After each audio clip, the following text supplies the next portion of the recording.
When I am alone, oh, and when I am alone, and when I am alone, give me Jesus. Give me Jesus. Give me Jesus. You can have this whole world. Give me Jesus.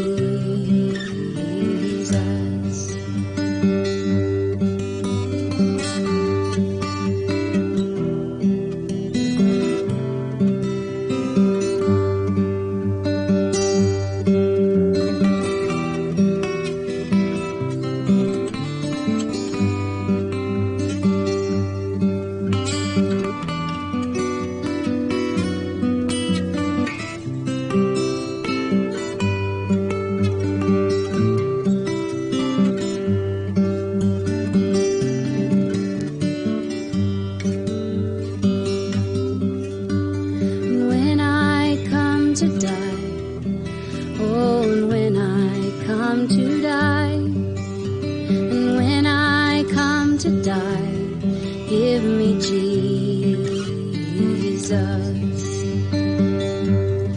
Give me Jesus. Give me Jesus. You can have this whole world. Give me Jesus. Give me Jesus. Give me Jesus. You can have this whole world. Give me Jesus.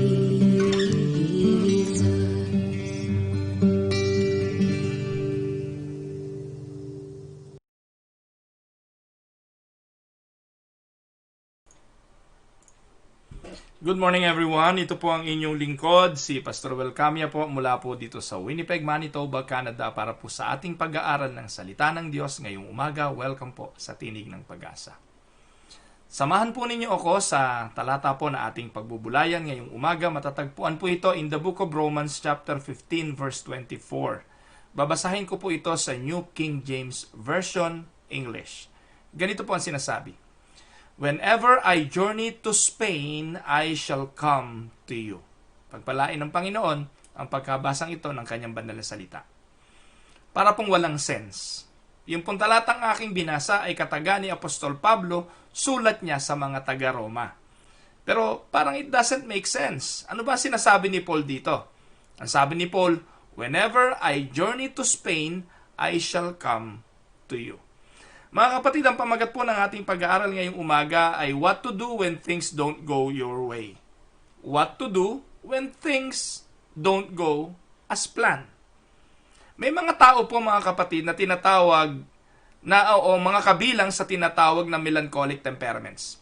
I don't know kung alam niyo po yung mga temperaments. Meron pong 4 na temperaments ang tao eh. Dati po ang akala natin dalawa lang, introvert, extrovert. Yung mga taong outgoing at yung mga taong ayaw maglalabas. Pero recently, sa science, sa psychology, na-discover na merong 4 na uri ng temperament ng tao. Meron pong choleric, yung pong mga choleric, meron pong sanguine, meron pong melancholic, at meron pong mga phlegmatic.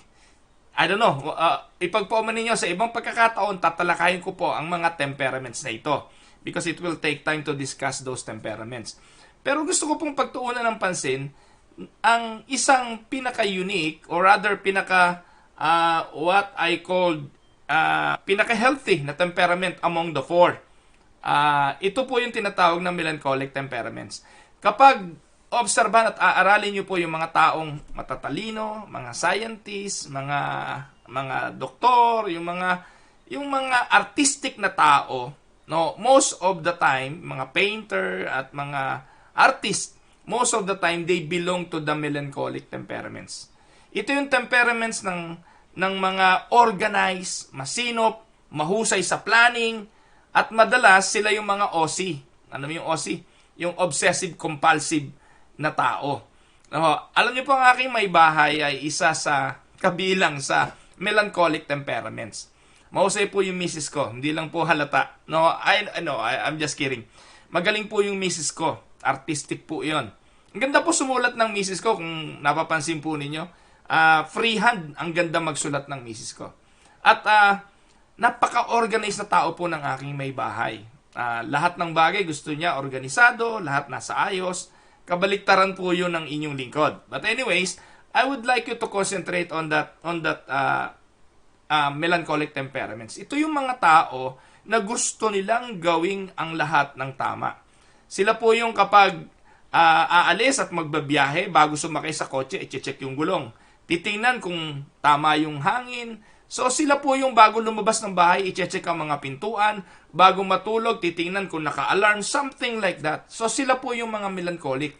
Very organized. Yung kanila pong workplace, napakalinis, napakaayos, nasa sistema ang lahat. Sa pagtatrabaho, gusto niyan, may process. No? Pero hindi lahat ng tao ganon, di po ba? Pero ang punto ko lang naman kung bakit ko binabanggit ang melancholic temperaments, kahit anong husay ng isang taong kabilang sa pagiging obsessive, compulsive, at napaka-organized, lahat ay nasa plano, darating pa rin yung pagkakataon sa buhay ng isang tao na meron siyang gagawin, paplanuhin that will not go according to his or to her plan. There will be time when things don't go your way. Even if you are the best organized person, no? Kahit na nga ikaw isang obsessive compulsive, may pagkakataon na yung gusto mo ay hindi mangyayari. Mga minamahal na mga kapatid, the world isn't going to devote itself to making us happy.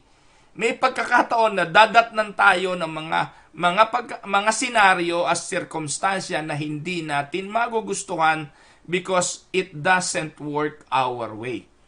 But in order to move forward, in order to continue, we need to accept the reality na hindi lahat ng gusto natin sa buhay mangyayari.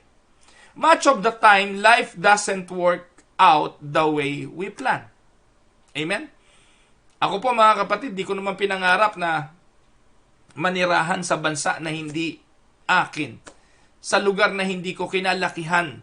Sa lugar na sa lugar na 4 ang season. Hindi ko po pinangarap na habang panahon akong magpapala ng yelo pagdadating ng winter. Kasi katatapos ko lang po magpala. Nagyelo po kasi kagabi. Maaga po akong gumising, 4:30 at alas 5, pinapala ko na po yung driveway, pinapala ko na po yung dadaanan, yung walkway sa likod at sa labas ng aming bahay. Hindi po ito according to my plan. Pero alam niyo po mga kapatid, may mga bagay sa buhay na hindi natin naplano, hindi natin ginusto, pero dadalahin tayo nito doon. Si Apostol Pablo po ang sumulat ng ating talata. Gaya ng binanggit ko kanina, it doesn't seems to connect with us. Para bang it doesn't make sense. Pero po ano po ang sabi ng talata? Whenever I journey to Spain, I shall come to you. But the reality is, Paul never got to Spain. Instead, he landed in the prison cell. But it was from the prison cell where he wrote the epistle to the Romans. No? So mga kapatid, your disappointment may turn out to be God's appointment. Gusto ni Pablo na makarating ng Spain at ang pangako niya sa mga tao, pag nakarating ako ng Espanya, ay akin kayong dadalawin. I shall come to you. Pero pagdating niya ng Rome, ikinulong po siya sa Rome. So hindi niya po nagawa na dumalaw sa mga tao. Hindi niya nagawang dumalaw sa mga kapatiran. Ang nangyari, sinulat na lang niya sa loob ng bilangguan ang mga mensaheng gusto niyang sabihin. Can you imagine? Mga kapatid, kung nakarating po si Pablo sa Spain at nakita niya ang mga kapatiran, hindi na niya susulatin kung ano ang isinulat niya sa Book of Romans.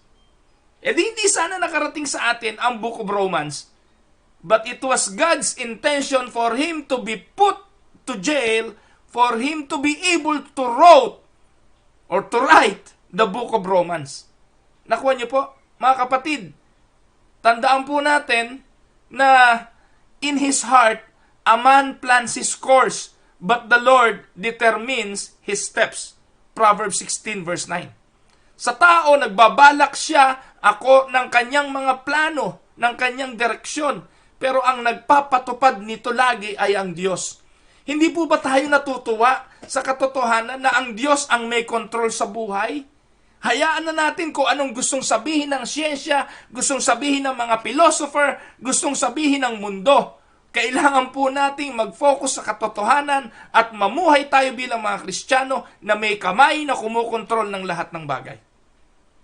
If you live to be 100, then what good is it? If resentment and regret keep you from enjoying life? And what good is more time if you are just waiting time you've got? No? Alam niyo po mga kapatid, minsan ito yung problema natin eh. Ang hiling natin na magplano ng according to our desire. Pero nalilimutan natin na sa mga plano natin, isama natin ang pagtitiwala na ang Diyos pa rin ang magpapatupad ng mga bagay na ito. Alam niyo po ba yung oyster, yung talaba? Ang talaba po ang pinanggagalingan ng perlas. Alam niyo po ba paano nabubuo yung perlas? Alam niyo po kaya nabubuo yung perlas? In reality, yung perlas ay buhangin. Buhangin lang po yun mga kapatid. Yung buhangin kapag napasok po sa shell ng perlas, sa shell ng talaba, ang mangyayari, mai-irritate yung talaba. Mai-irritate yung oyster. So, ang gagawin ng oyster, babalutin niya yung sand, yung buhangin na yon, ng layer of beauty until a pearl is formed. Kaya po ngayon, yung mga cultured pearl, di ba, meron po mga tinatawag na cultured pearl ngayon. Ang ginagawa po doon ng mga yung mga nag-aalaga nito, I don't know the term, exact term, doon sa mga nag-aalaga ng talaba. Ang ginagawa po nila, ini-injectan po nila ng irritant o ng buhangin. I don't know kung eksaktong buhangin nga ba, yung mga oyster. Nilalagyan po nila intentional para yung oyster gumawa mismo ng perlas doon sa in-inject nilang irritants. Can you imagine mga kapatid? Dahil sa mga irritants na ito, nakakalikha ng perlas, hindi nyo po ba napapansin na ganito rin minsan sa buhay natin? May mga bagay na ginagawa ang Diyos sa buhay natin, hindi according to our plan, hindi according to what we desire, pero kasi ang intention ay lumikha siya ng isang bagay na mabuti at maganda. Amen po ba? Kasi kung tayo lang po ang masusunod sa regular na takbo ng buhay natin, kahit abutin tayo ng 100 taon, kung hindi naman ayon sa kalooban ng Diyos, walang kwentang buhay po iyon. Pero alam niyo po mga kapatid, kung mamumuhay tayo ng ayon sa kalooban ng Diyos, and that will be the most successful kind of life. Amen po ba? Tandaan po ninyo, God is at work in what you're going through today. For your good, for your glory, all you need to do is to trust Him in whatever circumstances it may be. Meron nga pong tula tungkol sa oyster eh. Sabi po, this tale has a moral, for isn't it grand? What an oyster can do with a morsel of sand. What couldn't I do if I'd only begin with all of the things that get under my skin? Can you imagine? Ikaw, tayo, ikaw na nanonood sa akin, anong potential meron ka na minsan lumalabas lang dahil sa mga bagay na hindi natin gusto na nangyayari sa ating mga buhay? Minsan lumalabas ang artistic quality natin, ang kahusayan natin sa mga panahon ng trahedya ng buhay. No? Marami pong nitong nakaraang bagyo, nitong nakaraang mga dilubyo sa Pilipinas, marami pong naglitawan ng mga tao na lumabas ang kanilang kahusayan at ang kanilang kagalingan na hindi nila akalain na kaya pala nilang gawin kung hindi dumaan sa ganong sitwasyon. Amen po ba? Now, Maaga pa naman, what will be the next na pwede nating talakayin? So siguro, magandang tanong ay ito. What should you do when things don't go as planned? When things don't go according to your plan? Una po nating dapat makita, number one, ang failure is a biblical concept. Ang akala po natin, ang failure ay parusa. Ang failure ay, ang layunin ay tayo ay wasakin at ibagsak. Alam niyo po mga kapatid, ang realidad po, hindi po gumaganda yung focus ng camera ko eh. No, hindi niyo po ako nakikita. Lumalabo eh, di po ba? Well anyways, tandaan po natin, failure is a biblical concept. Somewhere along the line, we got to thinking that success means that we're in God's will. Ito po yung thinking ng maraming tao. Ito ang thinking ng maraming mga pastor. Ito ang thinking ng kahit sino na kapag ikaw ay nagtatagumpay, ibig sabihin nasa kalooban ka ng Diyos. At kapag ikay nagfe-fail, well, ang kanilang pananaw, God failed you. Meron po tayong magkaibang definition talaga at maling pananaw ng definition ng success. All too often is that we're successful when things are going to plan. Our plan. That is success for us. Kapag nagawa natin yung mga bagay na gusto natin, yung mga bagay na pinapangarap natin, kapag nasunod tayo at ang ating mga sarili, ano sabi natin? Success. Kagaya lang ang pagpunta sa washroom yan eh. O pagpunta sa kubeta. Pag natapos ka, ano sabi mo? Success kasi nangyari yung gusto mo. Hindi po ba? Kaya minsan yung mga constipated, yung misis ko constipated po yun eh. Paglalabas sa washroom, ang tanong ko, ano, nagtagumpay ka ba? At minsan sabihin niya, hindi successful. Alam niyo po mga kapatid, this is our definition of success. Kapag nangyari ang gusto natin according to our plan, when it is happening according to our timetable, according to how we want to happen, then we are successful. But look at these two scriptures about the ministry plans of the apostle. Alam niyo po ba mga kapatid, Paul and his companion traveled throughout the region of Phrygia and Galatia, having been kept by the Holy Spirit from preaching the word or the word in the province of Asia in Acts chapter 16. Ano po nangyari? Sabi po ron sa 1 Thessalonians 2:18, for we wanted to come to you. Certainly, Paul want to go there. But according to the verse, 1 Thessalonians 2:18, Satan blocked their way. No, sabi po sa talata, for I wanted to come to you, certainly I, Paul did again and again, but Satan blocked our way. Ang nagsasalita po rito mga kapatid, ay si Apostol Pablo. So, one time he wants to go to Asia, but the Holy Spirit, God changes his plans. Another time he wants to go to Thessalonica, but this time, Satan thwarts his plan. Things didn't go always according to the apostles' plans and purpose. In fact, maraming pagkakataon, katulad po ng binasa natin sa ating talata, gusto niyang pumunta sa mga kapatiran para dalawin ang mga kapatiran sa Espanya, pero hindi ito pinahintulutan ng ating Panginoon.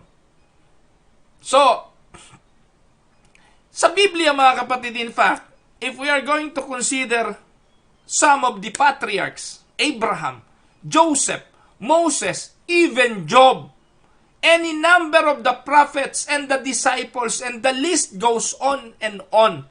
Time and time again, we see that things didn't go to plan. Marami pong mga bagay na binalak, pinlano, ginusto nila pero hindi naganap ayon sa kanilang kagustuhan. Si Moses nga po mga kapatid, hindi nakarating sa lupang pangako eh. May mga bagay na hindi pinahintulutan kahit na anong galing ng kanilang pagpaplano kasi hindi ito ayon sa kalooban ng Diyos. So tandaan po ninyo, ang punto ko po rito, at what point did we lose the idea that things not going to plan, that route is in fact an unmistakably biblical reality and truth. At what point did our plan become the measurement or the yardstick for success or failure above and beyond God's plan? Kailan dumating sa punto na ang sukatan ng tagumpay ay ang ating mga kagustuhan? Mga kapatid, mali pong sukatan. Lagi po nating tatandaan na minsan ang sukatan po ng tagumpay ay ang pagsunod sa kalooban ng Diyos at hindi yung nangyari ang iyong kagustuhan. But the world has a different measurement. Different measurement of what success is. Ngayon po, ang ministry, successful kapag libo-libo ang mga nakikinig. Kaya po, lahat ng paraan para maging libo-libo ang miyembro ng simbahan, gagawin ng mga Pentecostal na simbahan para ma-attract ang lahat ng mga tao kasi ito ang kanilang sukatan ng tagumpay. Kahit na nga po, mag-entertain na lang ang mga pastor, maging katawa-tawa sa pulpito, gawing concert ang simbahan at mag-hire ng magagaling na mga singer at gawing parang nanonood ka ng ASAP sa telebisyon. Alam niyo yung ASAP, di ba? Yung mga palabas sa Channel 2 dati na magagaling ng mga singer. Ganun na po ang ginagawa ng mga simbahan because that is what they think is the measurement of being successful. Kapag mega churches, then sila po yung tinitingala. Parang sila ngayon ang mga bagong apostol ng panahong ito. And that is how the world defines successful. Pag ang ministry mo, simple lang, maliit lang, hindi ganun kalaki, then you are not successful. Pero ito po sasabihin ko sa inyo, ang sumusunod sa kalooban ng Diyos, sa kanyang mga turo, ang nangangaral ng may katapangan at nagsasabi ng totoo, kahit na makasakit ng damdamin ng mga tao, ang para sa akin ay ang mas matagumpay na ministeryo. I'm not here to entertain people, to attract audience. I am not standing in the pulpit every Sunday to attract people and make me look attractive to them, to entice them to be part of my membership. Mga kapatid, ayoko na pasakitin nga ulo ko sa maraming mga miyembro Yung mga miyembro na kaya lang nandun sa loob ng simbahan mo dahil, yay, hallelujah, praise the Lord, ang galing mo, pastor. Ang galing mo, pastor. Ang galing mo mag-entertain. Ang galing mo magbigay ng illustration. Ang ganda ng iyong patotoo. Hindi ko po kailangan marinig yun No? Ang kailangan ko po marinig, yung kahit nasasaktan kayo sa mensahe, tinatanggap nyo dahil alam nyo na ito'y magtutuwid ng buhay at ng pananampalataya. Ang reality naman mga kapatid, yung mga tunay na tupa, hindi nasasaktan sa salita ng kanilang pastol. Pero yung mga kambing sa loob ng simbahan, mas marami ngayon kesa sa tunay na mga tupa. At ito po mga kapatid, ang mga naa-attract sa mga kengkoy na pastor sa pulpito. Ang mga kengkoy na pastor na wala nang ginawa, kundi ang mag-entertain ng mga kambing sa loob ng simbahan. Tandaan po ninyo mga kapatid, hindi sukatan ng pagiging matagumpay kapag marami kayong miyembro. Hindi palibasa mega churches ay palatandaan ng pagiging sila ang tama. You know what happened to the Hillsong United States? Yung pastor po doon sa Hillsong, di po tayo natutuwa sa nangyari. Di po tayo natutuwa sa pastor na ito. Pero nalulungkot po tayo sa mga miyembrong pinaglololoko ng Hillsong sa Amerika. Na itong pastor na ito ay hindi lang isa, hindi lang dalawa, katakot-takot po pala ang mga pinaglololokong mga babae. And it was on the news. Pero pag pinakinggan nyo po ang Hillsong, para pong pagdating sa kantahan, sila na lang po yung successful, sila na lang po yung otoridad, sila na lang may karapatang gamitin ang kanilang kanta sa mga pagsamba ng mga miyembro. Pero ang iskandalo ng kanilang mga pastor sa Amerika, pinipilit pagtakpan. Anong ginawa ni Brian Houston? Ang ginawa ni Brian Houston, tinanggal, sinibak, kunwari. Pero ang reality, sobra na po kasi ang damage. Kaya yung mga taga-Amerikang Hillsong, Hindi ko po sinasabi na umalis kayo sa pananampalataya. Huwag kayong umalis sa pananampalataya kung tunay po kayong nananampalataya. Layasan nyo lang yung pastor na yan dahil hindi po yan mga matutuwid na mga pastor. Kaya po yung nasa pulpito, gusto ma-attract lahat, yung pong pastor na yon, no? Ayoko ng pangalanan, baka ma-libel pa tayo. Pero yung pastor na yun ng Hillsong sa Amerika, no? Lahat po open sa kanya. No? Anything goes sa kanyang simbahan at ito po ay isang palatandaan ng pagiging successful ng sinasabi ng mundo. Pero in reality, mga kapatid, God sometimes will rock your intention para mangyari ang kanyang kalooban. So ito po yung pangalawa, God's plan rocks. While you and I would prefer to travel from A to B by the shortest possible route, minsan po ganun tayo eh. But God's sovereign plan more often than not involves challenges, trials, failures, disappointment along the way. And that is why our salvation only came by Jesus traveling through the cross to Gethsemane and to Calvary. Think about it. Think about it. Hanging there on the cross, Jesus looked like the biggest failure. The biggest loser of all history. From the human standpoint, yung pagkakapako ng Panginoong Hesukristo is the end of Christianity for those people who are witnessing the event. Yet, right there, in the middle of that what the world called failure, Jesus won the greatest victory of all time. Worldly success is great. We all want to be successful. We all want to succeed in whatever we do. We want to succeed in business. We want to be successful as a father. We want to be successful as a minister, as a pastor. We want to be a success as a church. But that sort of success is not necessarily the prime indicator that we are indeed in the will of God.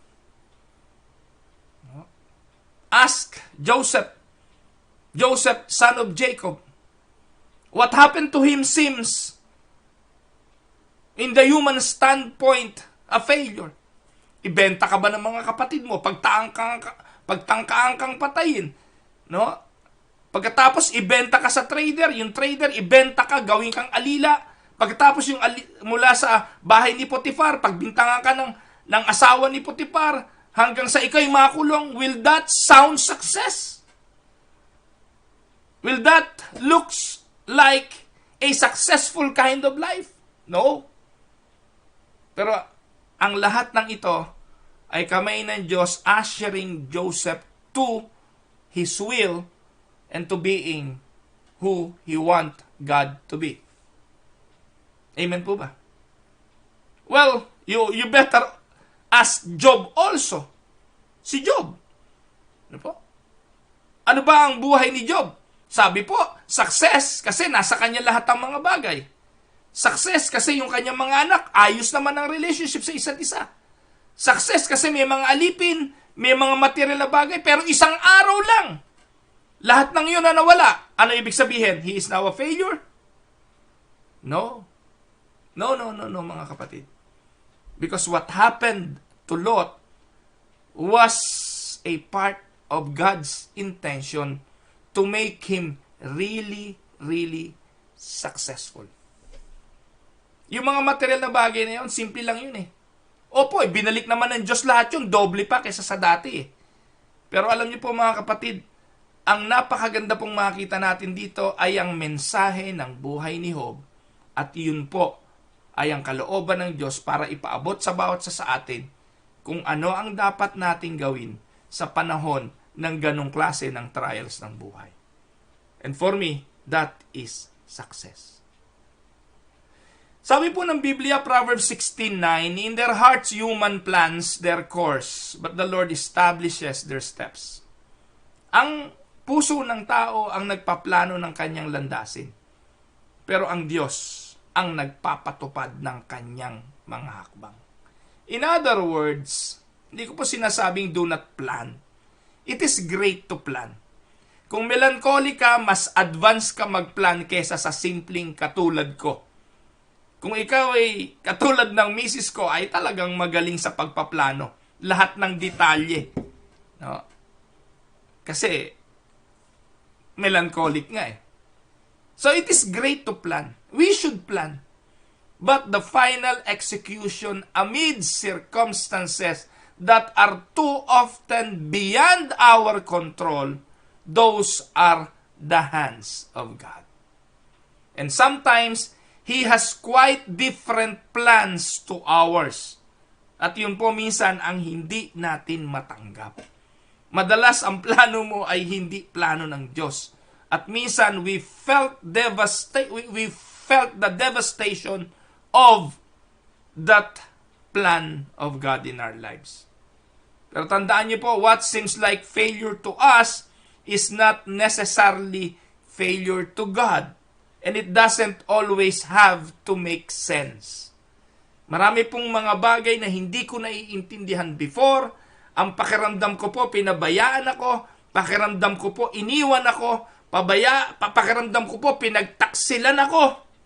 Iniwanan ako. Pero ang lahat po ng iyon, ginamit ng Diyos upang maging ako si ako ngayon. Sabi po ng Isaiah 55 verses 8 and 9. Ang sabi po sa talatang ito, Diyos ang nagsasalita, "For my thoughts are not your thoughts, neither are my ways your ways, declares the Lord.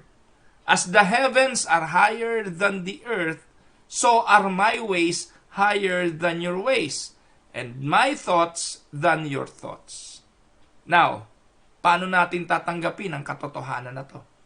Wala pong paraan kung di ang magtiwala na hindi talaga natin maiintindihan ang ibang mga gagawin ng Diyos kasi ang kanyang isipan hindi kaya ng ating isipan. Ang kanyang paraan ay iba sa ating paraan. So, tigilan na po natin yung declare ng declare, claim ng claim, command ng command. Babalik na naman po ako, paulit-ulit lang. Pag ganito, pastor nyo, nako, kausapin nyo, sabi nyo, pastor, huwag ka namang ubod ng yabang.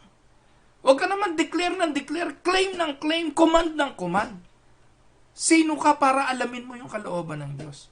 Sino ka para utusan mo yung kalooban ng Diyos? Sino ka para mag-command sa Diyos? Ano po? Kaya mga kapatid, hindi nyo po marinig sa akin yan eh.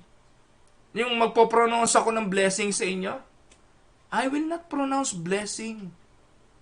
I will pray for God to bless you. Kasi Diyos lang ang pwedeng gumawa nun. Inaalis ko po sa aking mga kamay ang kapangyarihan para sa inyong mga buhay. Kaya po mga kapatid, dito po sa Tinig ng Pag-asa, pinagpe-pray ko naman kayo. Personally, pinagpe-pray ko po kayo. Pero ano po ang aking prayer? Iniaabot ko po yung mga dalangin ninyo sa kamay ng Diyos. Pagkatapos nun, wala na po ako. Kaya pag may namatay na may sakit, mga kapatid, wala po akong kinalaman doon. Kapag may yumaman at sinagot yung prayer para sa katugunan, wala rin akong kinalaman doon. Lahat po ng ginagawa natin mga kapatid, iniaabot lang natin sa Diyos. Hindi po natin ipinapaalam. Alam na po ng Diyos yun eh. Huwag niyo pong ipagpalagay na ipinapaalam natin sa Diyos yung ating mga prayer. Ano ba namang klase si Lord? Hindi ba niya alam yan? Alam niya lahat. So bakit pa tayo nananalangin? Alam naman pala lahat. Mga kapatid, mali kasi kayo ng pananaw sa prayer. Ang prayer po, the prime purpose of praying is to develop intimacy. Para lang ma-develop ang pakikipag-ugnayan natin at maging malapit ang ating ugnayan. Iyon ang gusto ng ating Ama. Yung sa lahat ng pagkakataon, makipag-usap tayo sa Kanya. Mga kapatid, yung aking anak, 3. Si Yenyen, si Reb, si Ru. Hindi po yan madalas nagsasabi sa akin ng kahilingan. Madalang po sila na humiling sa akin. Lalo po ngayon may mga kakayahan na silang magpasya. Sang araw nasira ang salamin po ng panganay ko. Si Yenyen. Wala po siyang insurance para sa salamin. Ang akin pong may bahay, yung kanyang company, meron pong insurance, $250 para po sa salamin every 2 years. Unfortunately, si Yanyin po hindi na nakasama sa insurance ni Dang because he is 24 already at tumigil po siya sa school before. Hindi na po siya naipasok sa insurance ni Mrs. ko, kaya hindi siya kasama. Sa insurance ko naman, wala naman po kaming coverage ng eyeglasses. Kaya wala po. So isang araw, ang sabi po ng anak ko sa akin, Tay, samahan nyo naman ako magpa-check up ng mata at nabali na yung salamin ko. So sinamahan ko po yung anak ko. So alam ko po, nauutang lang yung anak ko ng pambayad sa salamin. Kasi meron po siyang line of credit para po sa kanyang pag-aaral. Pero alam niyo po ba, nakikita ko na rin kung paano yung utang niya. Kasi sa account ko rin po yun ipinapadala kasi under pa ho siya sa akin Kaya alam ko po na may utang na yung anak ko. Wala pong pera yung mga anak ko. Kaya pati yung salamin, alam ko po yung utang niya yon. So without him knowing, I have something in my mind. Dahil anak ko siya, ako magbabayad nun. Bibili ko siya ng salamin. So sinamahan ko po siya, pinamili ko siya. Tinanong siya nung nandun sa cashier, nung sa optical, ano gusto mo salamin? Namili siya, ganyan-ganyan. So anong gusto mo? Meron pa, may mga feature pa ho yung salamin na yan Pero sabi ng anak ko, hindi, okay na to, ganyan-ganyan. Then I paid for the eyeglasses. Yun po yung trabaho ng ama. Alam ng ama kung anong kailangan ng anak. Hindi kailangang ipaalam. Ang Diyos alam yon. Pero kung ano po ang gusto ng ating ama, ay makipagkwentuhan naman tayo sa Kanya. Makipag-usap po tayo sa Kanya sa pamamagitan ng panalangin. And trust me, my dear brothers and sisters, you need not to say your request. You need not to say your request. No? Sapagkat alam ng ating ama kung anong ating kailangan. Kaya lang, ang reality, most of what we request from God, hindi naman yung kailangan Most of what we request ay kapritsyo. Mga bagay na hindi naman kailangan talaga to survive. Pero in essence, in reality, and this is biblical, sabi ng Diyos, He will supply all your needs. Kapatid, napabayaan na ba kayo ng Diyos? May mga bagay na po ba na kailangan ninyo na hindi na i-provide ng Diyos? O baka naman, most of the time, yung mga kapritsyo lang ang hindi niya ibinigay. Or maybe, yung mga plano ninyo na according to your will, ay hindi niya talaga ibinigay. Ang reality, kasi meron siyang higit na mabuting plano kesa sa gusto mo. Pagpalain po tayo ng Panginoon mga kapatid, at I hope ang mensaheng ito ay nakadagdag sa ating pagtitiwala, pananampalataya, na hindi naman nagkakamali ang ating Diyos. Our thoughts are not His thoughts, and our ways are not His ways. Tayo po'y dumulog sa Panginoon, tayo po ay manalangin. Ama naming Diyos na makapangyarihan sa lahat, nagpupuri, nagpapasalamat po kami sa iyong kabutihan sa aming mga buhay. Nagpapasalamat po kami, Panginoon, sa mga bagay na nangyayari sa buhay namin na gusto namin. Mga bagay na ayon sa aming kagustuhan.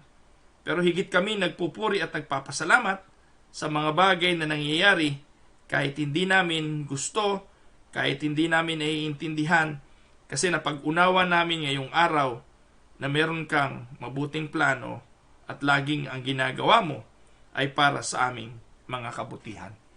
Panginoon, I am praying for my brothers and sisters, not just to inform you what they want. Kasi po, alam naman namin, alam mo ang lahat, Panginoon, di po ba? Alam mo kung sino ang mga naka-quarantine ngayon dahil may mga karamdaman. Alam mo kung sino po ang may mga problema sa relationships. Alam mo rin po, Panginoon, kung sino ang may sakit, naghihirap, dumadaan sa mga problema ng buhay, katulad ng mga sakuna ng bagyo at kung ano-ano pang mga trahedya. Alam mo kung sino ang mga nasa hospital. Alam mo po, Panginoon, kung sino ang nalulungkot, nagdadalamhati sa pagpanaw ng mga mahal sa buhay. Alam mo po kung sino na ang nahihirapan. Maaaring nasa state of depression, nasa matinding kalungkutan. Alam mo po, Panginoon, kung sino ang nag-aaway, nagkakatampuhan, at nangangailangan ng reconciliation. Alam mo po kung sino ang mga may problema na sambahayan. At dahil alam mo po naman ang lahat ng ito, Panginoon, pagtitiwalaan ka po namin sa mga hakbang na gagawin mo.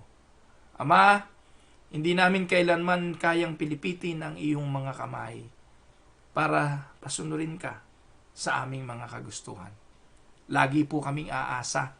Lagi po kami magtitiwala, Lord, na ang lahat ng ginagawa mo ay mabuti at ang lahat ng pagkilos mo ay may layunin upang kami ay turuang lumago sa pagtitiwala sa iyo. Tinataas ko po sa iyo ang aking mga kapatid, ipinagkakatiwala sa iyo ang kanilang mga buhay, ang amin pong mga kalagayan. Maraming salamat sa pagkakataong ito, Panginoon, nang makapakinig ng aral, ng mensahe, ng inspirasyon sa iyong mga salita. Maraming pong salamat. Sa iyo po ang lahat ng papuri, Ama. Sa pangalan ni Jesus. Amen. Magandang araw po mga minamahal na mga kapatid. Friday na po dito sa, siguro po Friday night sa Pilipinas, Friday morning po dito sa Canada. At kagabi po nag-snow, malamig na ang panahon po. Sa Sunday po, inaasahan pa rin po na ang Manitoba will experience more snow. So yun po, magandang araw po sa inyo kapatid na Albert Lopez, Pastor Albert Lopez. Ganon din po kay Ate Agi Victa, kay Ate Nene Enriquez, magandang araw po. Kapatid na Connie Salmorin, Nanay Paz Perez, kanina po sina Ate Ading Hinido, nakita ko na po. Yan, sina Ate Judith Advincula, sina Ate Nelia Fernandez, at sina Kuya Rene, sina Nanay sina Nanay Elong Santarin, at si Pastor El at si Ate May Capillar, ang kapatid na Enwell Luna, magandang araw po sa inyo. Welcome po sa Tinig ng Pag-asa, kapatid na Enwell.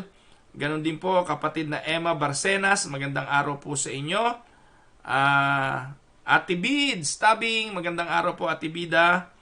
Kapatid na Rosie Cilia, Ate Rosie, magandang araw po sa inyo. Pagpalain po kayo ng Panginoon. Kapatid na Gemma, yan, welcome po sa Tinig ng Pag-asa. Ayan, kung hindi ko po kayo friends sa Facebook, you can add me po. You can add me sa Facebook. Konti na lang po yung pwede kong i-add kasi almost 5,000 na po yung ating friends sa Facebook. Pero kung hindi ko na po kayo ma-i-add, just follow me. Pwede naman po yata yun, just follow. At para po makita ninyo yung mga video po natin na ipinopost on a daily basis.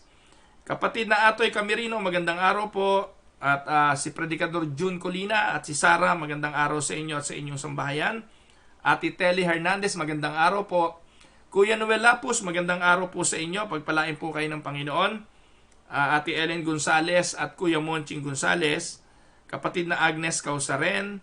Kuya Rodante Kerubin, magandang araw po sa inyo. Mga kapatiran natin sa Karsadang Bago. Alam ko po maraming nanonood na mga kapatiran natin sa Karsadang Bago Unida dito po sa Tinig ng Pag-asa. Sa darating pong November 29, ako po yung speaker ng Karsadang Bago sa Imus. Yan, magkita-kita po tayo mga kapatid. Ganon din po ang kapatid na Egay Quadra at saka ang tatay po ni Kuya Egay, pagpalain po kayo ng Panginoon. Sambahayan po ng mga Quadra. Kuya Emil Serrano, sama po natin yung ating mga manggagawa sa Qatar, no? Si Pastor Rex Montesillo at si Diaconisa Lea Montesillo. Sila po ang ating mga manggagawa sa dako ng Qatar. Sama po natin sila sa prayer. Kapatid na Nening Sintos, magandang araw po sa inyo. Ate Mirna Sinfuente. Good morning, Ian. Si Ian De Jesus. Yan, pagpalain ka ng Panginoon, kapatid. I hope everything is well with you. Nung umalis po ako sa Caloocan, itong batang ito ay kaliit-liit. Ngayon po ay flight steward po itong si Ian. Pagpalain ka ng Panginoon. Ganon din po si Ate Agi Victa. Magandang araw po sa inyo. Ate Nona Sapingin. Magandang araw po. Kapatid na Lani Tulagan. Si Pastor Richard Rosal ng Divine Will Church sa Cavite City. And Pastor Richard, pagpalain ka ng Panginoon at ang mga kaanib ng Divine Will Church. Kapatid na Merly Toledo, magandang araw po. Kuya Larry Montillano, si Kumaring Ami Santos po ng Caloocan, magandang araw po sa inyo rin. Si Ai Advincula, magandang araw Ai, at kay Eric Advincula. Ate Tess Castillo, pagpalain ka ng Panginoon Tess, I hope everything is well with you, pagalingin ka ng Panginoon at patuloy kang pagpalain. Si Kuya Bert Castillo at ang mga mahal sa buhay ni Kuya Bert Castillo na nanonood sa atin mula sa Pilipinas, pagpalain po kayo ng Panginoon. Ate Del and Kuya Eddie Boy Sauler, magandang umaga po sa inyo. Ate Jenny and Kuya Noel Moniz, ayan, pagpalain po kayo ng Panginoon. Si Claire at si Yuan, ang buong sambahayan po ng mga Moniz. Si Ate Menchi Herrera po ay nanonood din ngayon. Ate Menchi, magandang araw po. Si Kuya Arnel, ang buong pamilya. Si Eric Advincula, magandang araw. Si Ate Yoli Kerubin, magandang araw po. Si Ate Stella Sarmiento, magandang araw po sa inyo.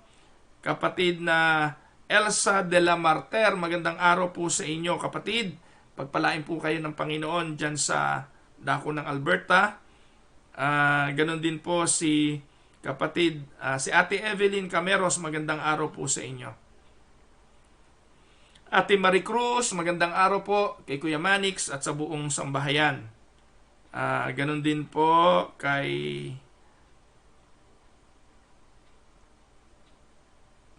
sino pa ho ba? Nanay Carolina Bukiran, magandang araw po sa inyo. Pagpalain po kayo ng Panginoon. Ate Myra Paredes Libertino at ang mga kapatiran natin sa Aristocrat. Kay Brother Dong Kalunya, maraming salamat. Alam niyo po talagang yung Aristocrat Restaurant ay pagpapala po yan sa buhay namin. Hindi lang po sa buhay namin, kundi sa buhay po ng Winnipeg Unida. Brother Dong, patuloy kang pagpalain ng Panginoon at bahala na ang Panginoon ang siyang gumanti sa iyong mga kabutihan. At kahapon po ay dumaan po ako doon at bibili po sana ako. Ang problema, pag ako napunta ron, hindi po ako nakakabili. Ang nangyayari po, nakakahingi. Nahihiya na po ako, kaya po minsan gustuhin ko man talaga nahihiya na akong pumunta roon, no? Siguro, pag may skip the dishes na lang sila, malapit na po yata silang mag-skip the dishes. So, if you need your party needs, sabagay, wala pong party ngayon pero kung hindi po kayo makalabas at wala po kayong pagkakataong lumabas, tawag lang po kayo sa Aristocrat Restaurant. Hindi rin yata sila nagdi-deliver yata ngayon. Pero anyways, kung meron po kayong pangangailangan sa mga pagkaing Pinoy, nasa Tindal lang po sila. Aristocrat, open po sila doon. Ate Ading Hinido, magandang araw po. At Ate Nelia Fernandez. Ayan, sino pa ba? Kapatid na Jeng de la Torre Eusebio, magandang araw po sa inyo. Si kapatid na Ketty Madlang Bayan, magandang araw po. Kapatid na Rowena Corpus, Ate Delia Magkawas at si Kuya Ban, si kapatid na Darren at si Marlet Sakdalan, pagpalain kayo ng Panginoon. Si Mildred Orense, magandang araw din sa inyo, kapatid. At si Tita Castillo. Tita Castillo, magandang araw po. Ito pong si Tita, mukhang hindi pa siya tita, no? Kasi bata pa siya. Siguro po ay baka ang pangalan niya ano ba yun? Paano ba yun? Hindi ko pa alam kung ano tunay yung pangalan. Pero hindi po siya. Tita po siguro siya ng iba. Yeah, pero Tita Castillo, magandang araw po and thank you po for always watching. Siya po yata ay nasa Amerika. Yan. So magandang araw po sa inyo. At pagpalain po kayong lagi ng ating Panginoon. Thank you po sa mahigit na almost 90 or hindi ko po alam kung mabot tayo ng 90 ngayon ng mga nanood sa atin sa Tinig ng Pag-asa. Ang inyo pong lingkod, mga kapatid, ay makikita nyo muli sa Monday. Monday to Friday po ang ating Tinig ng Pag-asa. At sa Sunday po, kung kayo po ay may pagkakataong manood ng amin pong pananambahan, ang atin pong title ng pag-aaral ay Living in Fear. Ano po? At yung spiritual condition po na tinatawag na living in fear. So, stop living in fear to make it exact. that is the topic that I will be discussing this coming Sunday. So kung may pagkakataon po kayo, dalawin niyo po ang aming pong Facebook page, yung Winnipeg Unida Christian Church. Meron din po kaming Facebook group, yung pong ano tawag doon, Unida Winnipeg Unida Christian Church Group. So ayan, papakita ko na po sa inyo yung PowerPoint ng atin pong mensahe para sa Sunday. Ayan po. Living in fear. Ayan, or stop living in fear. Yan po ang atin pong topic this coming Sunday. At I hope ay samahan po ninyo ako. 10:00 po ng umaga yon dito sa Winnipeg. At sa Pilipinas naman po ay parang 12:00 na yata yun. Kaya medyo gabi na. So you can just watch it after the live. Po. So yun po. At pagpalain po kayo ng Panginoon. Again, yung mga taga Winnipeg, follow the strict rule that is being implemented right now here in Winnipeg. Bawal na po ang bisita sa bahay. Isa lang ang pwede. Marahil kaya pinayagan ng isa para naman may magdi-deliver o may magdadala sa inyo kung ano man yung mga essentials na pangangailangan. Huwag na rin po mamasyal ng mamasyal kung hindi naman kailangan. Wala naman pong bukas. Ang bukas lang po ay yung mga essentials, pagkain at mga vital needs ng tao dito sa Manitoba. So yun po, maraming salamat at pagpalain po kayong lahat ng Panginoon. Ito po ang inyong lingkod. Kung meron po kayong topic na gusto niyo i-discuss and you are naguguluhan sa ilang mga bagay, just put a message kung ano yung gusto ninyong talakayin. At sa kalooban po ng Diyos, kung kaya rin lang po ng inyong lingkod ay atin pong tatalakayin. So, again, ito po ang inyong lingkod, si Pastor Roel Camia para po sa Tinig ng Pag-asa. God bless everyone.